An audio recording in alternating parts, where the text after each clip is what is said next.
Hi friends, எல்லாம் எப்படி இருக்கீங்க? இந்த வீடியோவை பார்த்தீங்கன்னா நீங்கள் தம்ப்நெயிலே பார்த்துருப்பீங்க. லைனிங் ப்ளவுஸ் ஸ்டிச் பண்ணுறதுக்கு தேவையான எல்லாமே இதில் இருக்குது. நீங்கள் எல்லா சீக்ரெட்ஸுமே கற்றுக்கலாம். வாங்க வீடியோக்குள்ளே போகலாம். அரைகுறையாக பார்த்துட்டு ஸ்கிப் பண்ணி விட்டிங்கன்னா உங்களுக்கு எதுவுமே புரியாது. எப்போவுமே அரைகுறை அறிவு ஆபத்தானது. ஸோ அதனால் கடைசி வரைக்கும் ஸ்கிப் பண்ணாமல் பாருங்கள். சப்ஸ்கிரைப் பண்ணிவிட்டு லைக் போட்டுட்டு பாருங்கள். பிடிச்சிருந்துன்னா லைக் போடுங்க கண்டிப்பாக. ஸோ நீங்கள் நார்மல் ப்ளவுஸ் ஸ்டிச் பண்ணுறது எந்த மெத்தடில் ஸ்டிச் பண்ணிங்களோ அதே மெத்தட் தான் லைனிங் ப்ளவுஸும். உங்களுக்கு வந்து கட்டிங் மட்டும்தான் எக்ஸஸாக இருக்கும். நீங்கள் நார்மல் ப்ளவுஸுக்கு எந்த மாதிரி கட் பண்ணுவீங்களோ அதே மெஷர்மெண்ட்டில் லைனிங் ப்ளவுஸை வந்து கட் பண்ணிவிடுங்க. கட் பண்ணிவிட்டு அதே மாதிரி மெயின் ஃபேப்ரிக்கை வந்து இந்த மாதிரி கட் பண்ணிவிடுங்க. பட்டி கட் பண்ணும்போது மட்டும் மெயின் கிளாத்தில் வந்து ஒரு மடிச்சு அடிக்கிறதுக்கு எக்ஸ்ட்ரா கிளாத் விட்டு கட் பண்ணிவிடுங்க. இந்த நான் கட் பண்ணது நீங்கள் பார்த்துருந்தீங்கன்னா கண்டிப்பாக அந்த டிப்ஸ் உங்களுக்கு தெரிஞ்சிருக்கும் என்ன பண்ணியிருக்கன்றது. ஸோ அதனால் ஸ்கிப் பண்ணாமல் ஒவ்வொரு செகண்ட்ஸுமே ஸ்கிப் பண்ணாமல் வாட்ச் பண்ணால் மட்டும்தான் உங்களால் கற்றுக்க முடியும்.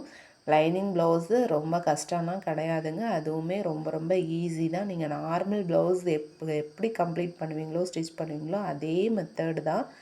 நீங்கள் வந்து நெக்கை மட்டும் இந்த மாதிரி ஃபினிஷ் பண்ண தெரிஞ்சால் நீங்கள் ஃபினிஷ் பண்ணுங்கள். அப்படி இல்லாட்டி நீங்கள் லைனிங் நார்மல் ப்ளவுஸ் எப்படி நெக்கை ஃபினிஷ் பண்ணுவீங்களோ அதே மாதிரி பண்ணிவிடுங்க. அது எப்படி பண்ணுறதுனா இந்த மாதிரி திருப்பி அடிக்காமல் இப்போ நான் ஆம்கோல் அடிச்சுட்டு வரேன் இல்லைங்களா, அதே மாதிரி கிளாத்தை வச்சு எல்லா சைடுமே வந்து அடித்து எடுத்துகிட்டு அதுக்கப்புறம் நெக்குக்கு மட்டும் பீஸை கொடுத்து நீங்கள் நார்மல் ப்ளவுஸ் எப்படி கம்ப்ளீட் பண்ணுவீங்களோ அந்த மாதிரி கம்ப்ளீட் பண்ணிக்கலாம். ஏன்னா புதுசாக இருக்கவங்களுக்கு வேறு ஒரு மெத்தடு ஃபாலோ பண்ணுறோன்னும் போது கஷ்டமாக இருக்கும். அதனால் ஒரு 2-3 ப்ளவுஸ் அந்த மாதிரி பண்ணுங்கள். அதுக்கப்புறமா உங்களுக்கு மற்ற ஸ்டிச்சிங்கில் மற்ற இடத்துல ஸ்டிச் பண்ணுறதுல உங்களுக்கு கிளியர் ஆகிட்டிங்கன்னா அதுக்கப்புறம் ஒவ்வொன்றா மாற்றிக்கலாம். நெக்கில் வந்து அதில் டிஃப்ரெண்ட்டாக எப்படி பண்ணலான்றது நீங்களே யோசிப்பீங்க. யோசிக்கும்போது இந்த வீடியோ கொடுக்குற ஐடியாவை பொறுத்தும் நீங்கள் வந்து ஸ்டிச்சிங் மெத்தட் வந்து ஸ்டைலாக மாற்றிக்குவீங்க. ஸோ இதே தான், வேறு எதுவுமே கிடையாது. நீங்கள் லைனிங் ப்ளவுஸ் எடுக்கிறீங்க, மெயின் ஃபேப்ரிக்கு அதே மெஷர்மெண்ட்டுக்கு இந்த மாதிரி எக்ஸஸாக கிளாத்து விட்டே கட் பண்ணுங்கள். கட் பண்ணும்போது எக்ஸ்ட்ரா விட்டே கட் பண்ணுங்கள். மெயின் கிளாத் வந்து சாரீ கிளாத் வந்து எப்போவுமே நிறைய இருக்கும். அதனால் கொஞ்சம் எக்ஸ்ட்ரா விட்டே கட் பண்ணுங்கள். சைஸ் வந்து 40 சைஸ்க்கு மேலே போனால் மட்டும்தான் நமக்கு வந்து கிளாத்து பத்தாமல் போகும். மற்றபடி 38 வரைக்குமே ஒரு 40 வரைக்குமே ஓரளவுக்கு நமக்கு வந்து கிளாத் வந்து எக்ஸஸாக நிறையவே இருக்கும். அதனால் தாராளமாக நீங்கள் கொஞ்சம் எக்ஸ்ட்ரா 1/2 இன்ச்சு 1 இன்ச்சு எக்ஸ்ட்ரா விட்டே கட் பண்ணுங்கள். கட் பண்ணும்போது அதுக்கப்புறம் ஸ்டிச்சு போட்ட பிறகு இந்த மாதிரி நம்ம கட் பண்ணிக்கலாம் எக்ஸாக்டாக. ஸோ நீங்கள் பிகினர்ஸாக இருக்கும்போது இதுக்கு எல்லாமே ஊக்க வச்சு இன்சர்ட் பண்ணிவிடுங்க. நீங்கள் குண்டூசியோ இல்லாட்டி அந்த பெரிய தையலோ போட்டு ப்ளவுஸு லைனிங் ப்ளவுஸையும் மெயின் ப்ளவுஸையும் முதல்ல வந்து ஒரு ஓட்டு தையல் போட்டுடுங்க. இல்லாட்டி குண்டூசி குத்தி எடுத்துக்கோங்க. அந்த மாதிரி குத்தினிங்கன்னா தான் உங்களுக்கு கிளாத்தில் எங்கேயுமே சுருக்கம் இல்லாமல் அழகாக ஃபினிஷிங் வந்து நீட்டாக நமக்கு கிடைக்கும். ஸோ இப்போ நம்ம ஃப்ரண்ட் பார்ட் வந்து அப்படியே நம்ம ஜாயின் பண்ணும்போது எப்படி ஜாயின் பண்ண மெயின் கிளாத்து லைனிங் ப்ளவுஸை வந்து லைனிங் ப்ளவுஸோட உள் பக்கத்தையும் மெயின் கிளாத்தோட உள் பக்கமும் ஒரே பக்கமும் உள்ளார ரெண்டும் ஒன்றா வர மாதிரி வச்சு நம்ம ஜாயின் பண்ணிட்டு தான் இந்த ஃப்ரண்ட் டாட் பிடிப்போம். ஃப்ரண்ட் டாட் பிடிச்சிட்டு பாருங்கள் பட்டி வச்சு ஜாயின் பண்ணிடலாம். அந்த நார்மல் ப்ளவுஸ் எப்படி ஸ்டிச் பண்ணுவீங்களோ அதே மெத்தடு தான். உங்களுக்கு அந்த கிளாத்தை வந்து ஜாயின் பண்ணி எடுக்கிறது மட்டும்தான் எக்ஸ்ட்ரா வேலை இருக்கும். எக்ஸ்ட்ரா வேலையும் இந்த எக்ஸஸாக இருக்கிற கிளாத்தை கட் பண்ணி விடுறது மட்டும்தான் நமக்கு வேலையே இருக்கும். ஸோ அதனால் வீடியோ ஸ்கிப் பண்ணாமல் முழுசாக பார்த்திங்கனாலே உங்களுக்கு ஓரளவுக்கு தெளிவு கிடச்சிடும். ஓரளவுக்கு லைனிங் ப்ளவுஸ் இப்படி தான் பண்ணுன்ற ஐடியா கிடச்சிடும். அதுக்கப்புறமா ஈஸியாக பண்ணிடலாம். டைலர்ஸ் பொறுத்த வரைக்கும் லைனிங் ப்ளவுஸில் தான் நமக்கு வந்து அதிகமாக அமௌண்ட்டே கிடைக்கும். நார்மல் ப்ளவுஸ் ஒரு ப்ளவுஸ் ஸ்டிச் பண்ணுறத விட லைனிங் ப்ளவுஸ்க்கு வந்து ஒரே ப்ளவுஸ்க்கு டபுள் சார்ஜ் கிடைக்கும்.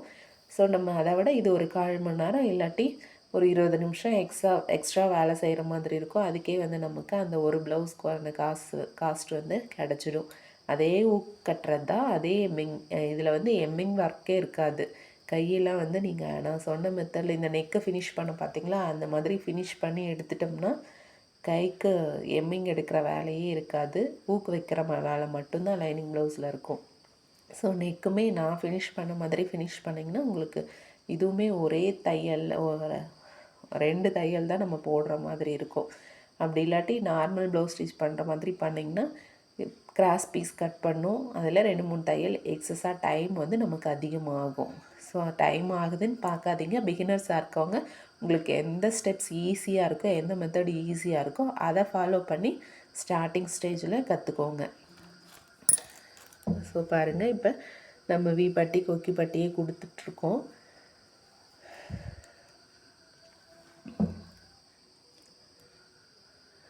நம்ம பயப்படவே தேவையில்ல. நான் நிறைய பேரை பார்த்துருக்கேங்க. நானே ஸ்டார்டிங் ஸ்டேஜில் பார்த்திங்கன்னா ரொம்ப பயப்படுவேன். எனக்கே வந்து லைனிங் ப்ளவுஸ் ஸ்டிச் பண்ணால் ரொம்ப கஷ்டமாக இருக்கும், பயமாக இருக்கும். கஷ்டம் இருக்கிறத விட பயம் அதிகமாக இருக்கும். இது பண்ணுறமே கரெக்டாக வருமோ வராதோன்ற பயம் அதிகமாக இருக்கும். நான் டைலரிங் கற்றுக்கிட்ட அப்போல்லாம் லைனிங் ப்ளவுஸ் அதிகமாக யாருமே ஸ்டிச் பண்ண மாட்டாங்க. நார்மல் ப்ளவுஸ் தான் அதிகமாக ஸ்டிச் பண்ணுவாங்க. அதனால் எனக்கு தையல் கிளாஸ்லேயுமே வந்து லைனிங் ப்ளவுஸ்க்கெலாம் கோச்சிங் கிடையாது. நார்மல் ப்ளவுஸ்க்கு மட்டும்தான் கொடுத்தாங்க. அதுக்கப்புறமா நானாக வந்து தைக்கிறவங்கள டைலர்ஸை பார்த்து தான் கற்றுக்கிட்டேன். அப்போல்லாம் வந்து யூடியூப் கிடையாது. இதை கற்றுக்கிறதுக்கே நான் ஒவ்வொரு ப்ளவுஸையும் ஒவ்வொரு பார்ட்டையும் ஒவ்வொரு நாளைக்கு கற்றுக்கிறதுக்காக ரொம்ப ரிஸ்க் எடுத்துலாம் டைலர் கூட போய் உட்காந்துருந்து ஒரு நாள் முழுக்கெல்லாம் போய் உட்காந்து சொல்லி கொடுங்கன்னு இருந்துட்டு சும்மாவே எழுந்திரிச்செல்லாம் வந்திருக்கேன். ஸோ இந்த மாதிரி யூடியூப்பு அதெல்லாம் அப்போ ஆண்ட்ராய்டு மொபைல்லாம் கிடையவே கிடையாது யார்கிட்டேயோ. ஸோ இப்போ இருக்கவங்களுக்கு வந்து கற்றுக்கணுன்னு நினைக்கிறவங்களுக்கு ரொம்ப ஈஸியாக நிறைய இந்த யூடியூப் வந்து ரொம்ப சப்போர்ட் பண்ணுது. ஸோ அதனால் இப்போ கற்றுக்கிறவங்க வந்து ரொம்ப ஈஸியாகவே கற்றுக்கலாம். பாருங்கள், இது வந்து பேக் சைடு நான் இப்போ ஸ்டிச் பண்ணிகிட்ருக்கேன். பேக் சைடு அப்படியே அடித்து திருப்புறது தான்.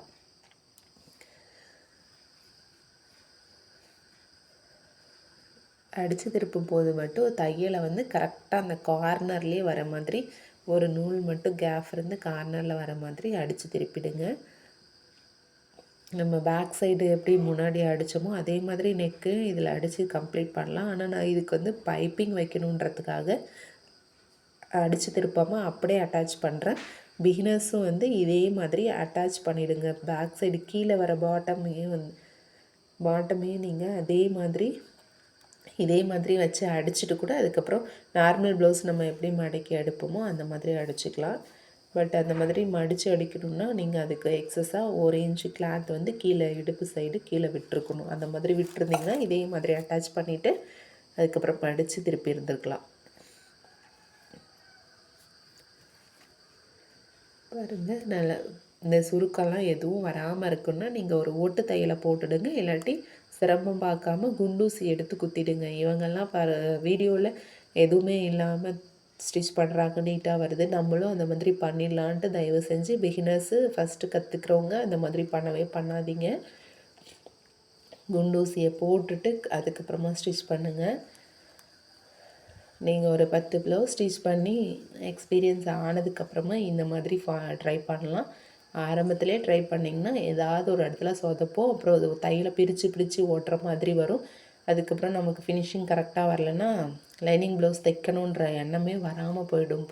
இது என்ன இவ்வளோ கஷ்டமாக இருக்குது, இதை பிரித்து தைக்கிறது யாருன்ட்டு நீங்களே வந்து கஷ்டப்படுவீங்க. அதனால் பிரிக்கிறதுக்கு முன்னாடி நீங்கள் முன்னெச்சரிக்கையாக அந்த குண்டூசி குத்துறது, ஓட்டு தையல் போடுறத வந்து ஃபாலோ பண்ணிக்கோங்க. இப்போ பார்த்திங்கன்னா நெக்குக்கு வந்து நான் பைப்பிங் கொடுக்கணும். பைப்பிங் வந்து கிராஸ் பீஸு இது ஏற்கனவே நான் வீடியோவில் ஷார்ட்ஸில் தனியாகவே கொடுத்துருப்பேன். கிராஸ் பீஸ் தெரியாதவங்க அதில் போயிட்டு பாருங்கள். இது வந்து நம்ம கொஞ்சமாக தான் ஒரு 20 சென்டிமீட்டர் அந்த அளவுக்கு தான் நான் வந்து சாரியில் இருந்த கிளாத்தை எடுத்துக்கிட்டேன். ஸோ எடுத்து இந்த மாதிரி கிராஸ் பீஸ் ஜாயின் பண்ணிவிடுங்க. புதுசாக தைக்கிறவங்களுக்கு கிராஸ் பீஸ் கட் பண்ணுறது, ஜாயின் பண்ணுறது எல்லாமே பெரிய கஷ்டமாக தான் இருக்கும். உங்களுக்கு இல்லைங்க ஃப்ரெண்ட்ஸ், எனக்குமே இதெல்லாம் ரொம்ப ரொம்ப கஷ்டமாக தான் இருந்தது ஸ்டார்டிங்கில். நீங்களாம் நிறைய பேர் சொல்லி கொடுக்குறாங்க, நிறைய ட்ரிக்ஸை பார்க்குறீங்க யூடியூப்பில். நான்லாம் பார்த்திங்கன்னா நிறைய ப்ளவுஸ்லேயே ட்ரை பண்ணி வராமல் தான் ப்ளவுஸில் வச்சு தான் தைச்சு கற்றுக்கிட்டேன். நம்ம கொஞ்சம் டேலண்ட்டாக இருக்கவங்களுக்கு 2-3 ப்ளவுஸ் ஸ்டிச் பண்ணும்போதே அந்த இப்படி தான் பண்ணணும் அப்படி தான் பண்ணணுன்ற ஐடியா கிடச்சிடும். ஒரு சிலருக்கு நம்மளை நார்மலாக இருக்கவங்களுக்கு 4 பேர் ஸ்டிச் பண்ணுறத பார்க்கும்போதோ ஒரு 10 ப்ளவுஸ் தைச்சி முடித்த பிறகாக தான் நமக்கு இந்த மாதிரி ஐடியாஸே தோணும். ஸோ அதனால் நீங்கள் நமக்கு தெரியலையே, நமக்கு டேலண்ட்டாக நம்ம இல்லையேன்ற கவலையெல்லாம் யாருமே படாதீங்க. அனுபவத்தில் பார்த்து பார்த்து தைச்சு கற்றுக்கிட்டோம்னா ஓரளவுக்கு நம்ம கரெக்டாக ஸ்டிச் பண்ணலாம். ஸோ பாருங்கள், இப்போ நெக்கை தான் ஃபினிஷ் பண்ண போகிறோம். நெக்கு கரெக்டாக வச்சு பார்த்துக்கோங்க. நான் எந்த பக்கம் வைக்கிறேன்னு பீஸை வந்து மேலே தான், இந்த ப்ளவுஸோட நல்ல பக்கத்து மேலே தான் அந்த கிராஸ் பீஸோட நல்ல பக்கத்தை வச்சு தையல் ஓட்டிகிட்டு வரோம். இப்போ வந்து நமக்கு தேவையான அளவுக்கு முடிஞ்சிடுது. இப்போ வந்து இந்த கட் கொடுக்கறது வந்து பார்த்து பொறுமையாக கொடுங்க.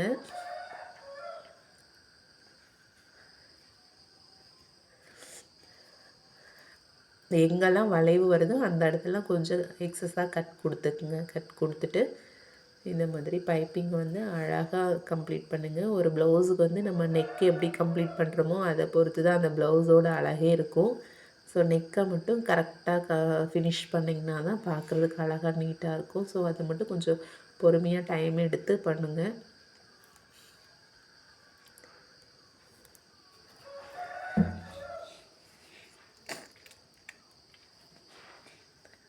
எனக்கு கோல்டு அதிகமாக இருக்குது, அதனால தான் வாய்ஸ் விட்டு விட்டு வருது. ஸோ கொஞ்சம் அட்ஜஸ்ட் பண்ணிக்கோங்க. இப்போ பார்த்திங்கன்னா ஷோல்டரை ஜாயின் பண்ணுறது தாங்க.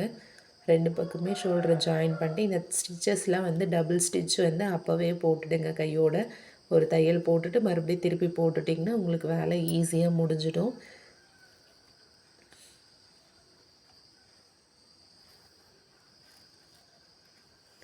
நான் ஏற்கனவே லைனிங் ப்ளவுஸ் ஒரு வீடியோ போட்டிருப்பேன். அதில் வந்து எக்ஸ்ப்ளனேஷன்லாம் கொடுத்துருக்க மாட்டேன், சும்மா தான் ஓடிட்டுருக்கோம். நீங்கள் அதுவும் பார்த்துட்டு இதுவும் பார்த்திங்கன்னா உங்களுக்கு ஒரு தெளிவாக கிடைக்கும். கண்டிப்பாக லைனிங் ப்ளவுஸ் ஸ்டிச் பண்ணுறதுல உங்களுக்கு ஒரு தெளிவு கிடைக்கும். கண்டிப்பாக வீடியோவை பாருங்கள், ஸ்கிப் பண்ணாமல் பாருங்கள். எந்த வீடியோ பார்க்கும்போது என்னோடய வீடியோ தான் கிடையாது, நீங்கள் எந்த வீடியோ பார்த்தாலும் ஸ்கிப் பண்ணாமல் பாருங்கள். உங்கள் நாலேஜுக்கு உங்களுக்கு எது கரெக்டாக இருக்கோ அதை பார்த்து கற்றுக்கோங்க.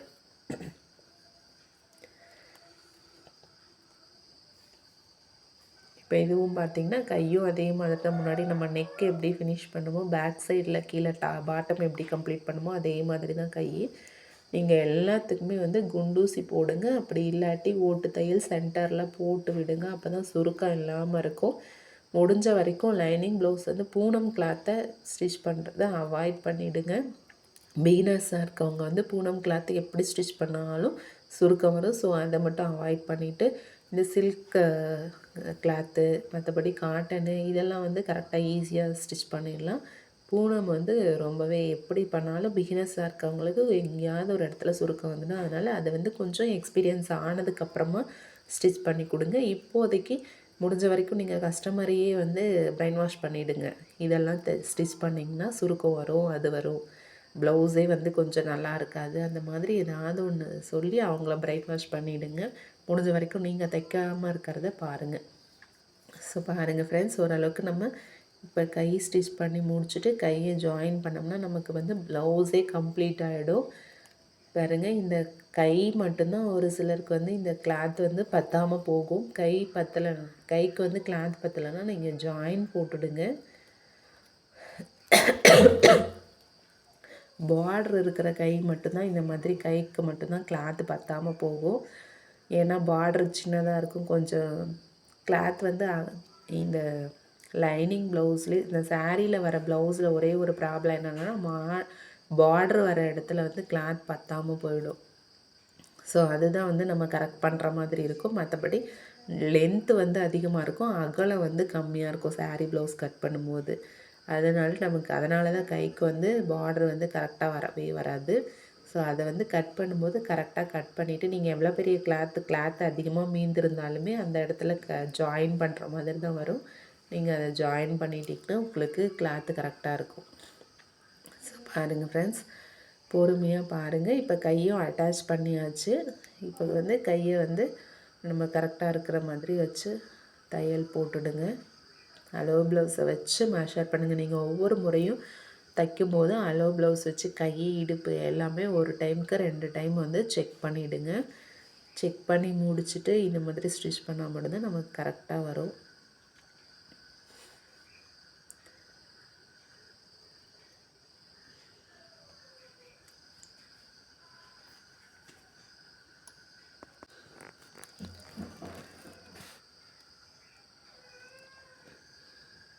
பாருங்கள் கையும் இடுப்பும் சேர்த்து ஸ்டிச் போட்டுடுங்க. அவ்வளோதான், நமக்கு வந்து பாருங்கள் ப்ளவுஸே ஃபினிஷ் ஆகிடுச்சு. ஓகே.